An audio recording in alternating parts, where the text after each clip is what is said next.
لگانا ہو اور روح کی اگر مرمت کرانی ہو، ایمان کو اگر درست کرانا ہو تو ایمان والے اللہ والے اور اولیاء اللہ کے پاس جانا ہو۔ تو بس بات یہ ہے کہ صاحب اس نے احسان کیا تھا، اس نے ہمارا علاج کیا تھا، اس نے احسان کیا تھا، اس نے ہمارا مقدم حل کر دیا تھا، اس نے احسان کیا تھا، اس نے ہمارا مکان بنا دیا تھا۔ تو یہ تو ہو گئے دنیا کے احسان جو دیکھ رہے ہیں۔ بہرحال سرکار حضرت خواجہ صاحب کا کون سا احسان ہے جس کی بنیاد پر ہم انہیں یاد کریں یا ان کی عقیدت کریں؟ اس کو کہا گیا خواجہ ہند کا احسان ہے ہم پر لوگوں، ورنہ بھارت میں مسلمان کہاں سے آگا۔ حضرت شیخ الحدیث مولانا زکریا قدس سرہ العزیز، ہمارے پیر و مرشد آقا، ان کی ایک کتاب ہے تاریخ مشائخ چشت، اس کے اندر وہ حضرت خواجہ صاحب رحمت اللہ علیہ کا ذکر کرتے ہوئے لکھتے ہیں کہ ان کے ہاتھ پر 90 لاکھ آدمی مسلمان تھے۔ خواجہ صاحب کی وہ جو ہے حضرت شیخ حضرت مولانا زکریا قدس سرہ العزیز کی کتاب ہے مشائخ چشت، اس کے اندر یہ لکھا ہے کہ حضرت خواجہ صاحب کے ہاتھ پر 90 لاکھ آدمی مسلمان۔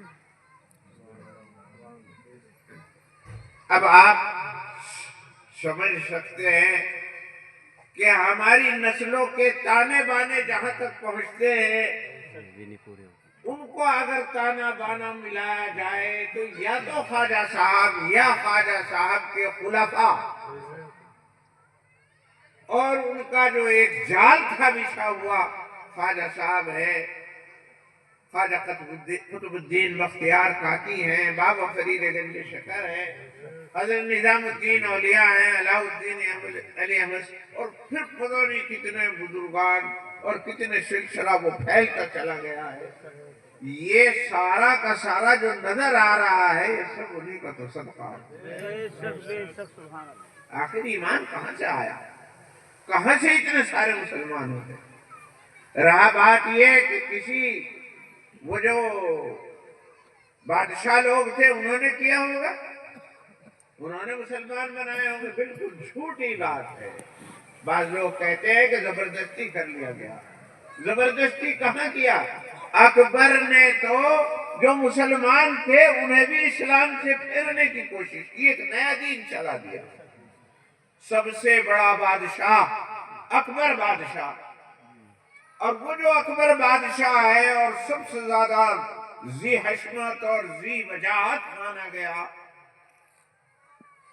تو وہ بادشاہ نے اپنا ایک علیحدہ دین چلایا تھا، اس کا نام دین الہی تھا۔ اس کا کلمہ بھی الگ تھا، لا الہ الا اللہ اکبر ذل اللہ۔ اس نے ملا جلا سا وہ کر لیا تھا ایک دین، اور اس پہ عمل بھی کیا کہ ہندوؤں سے بھی شادی کر لو اور مسلمان سے بھی کر لو، وہاں بھی جا کر کے بیعت ٹیک دو اور مسجد میں بھی چلے جاؤ، ہولی دیوالی بھی منا لو، اور صاحب مطلب یہ کہ وہ جو ہے عید اور بقرعید بھی منا لو۔ اس نے ایک اور بھی اس میں پتہ نہیں کیا کیا واحیات چیزیں تھی، تو انہوں نے تو دین سے اور بگاڑنے کی تو کوشش کی تھی، دین کو پھیلانے کی کوئی کوشش نہیں کی تھی۔ تو پھر یہ مسلمان کیسے ہوئے؟ یا تو اگر یہ جو کہہ رہے ہیں کہ صاحب یہ جو اتنے دنوں مسلمانوں کی یہاں حکومت رہی اس کے دباؤ میں لوگ جو ہیں وہ مسلمان ہو گئے، یہ بالکل غلط بات ہے۔ ان کے دباؤ میں اگر مسلمان ہوتے اور اگر انہیں اسلام کی فکر ہوتی تو پھر ہندوستان کے اندر مسلمان ہی مسلمان، لیکن ایسا نہیں ہوا۔ یہ پھر ہوا کیسے؟ یہ صرف فقیروں کی وجہ سے ہوا ہے، یہ درویشوں کی وجہ سے ہوا ہے، یہ صرف صوفیہ کرام علماء اذان کی بنیاد پر ہوا ہے۔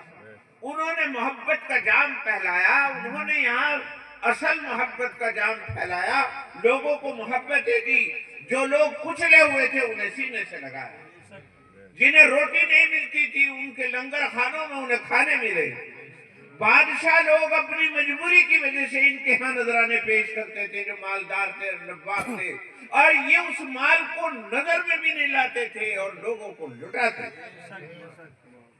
حضرت نظام الدین اولیاء رحمت اللہ علیہ، حضرت نظام الدین اولیاء رحمت اللہ علیہ کے یہاں اتنا بڑا مجمع، ہزاروں لوگ روزانہ کھانا کھاتے تھے، جسے کہیں روٹی نہیں ملتی تھی اسے وہاں روٹی ملتی تھی۔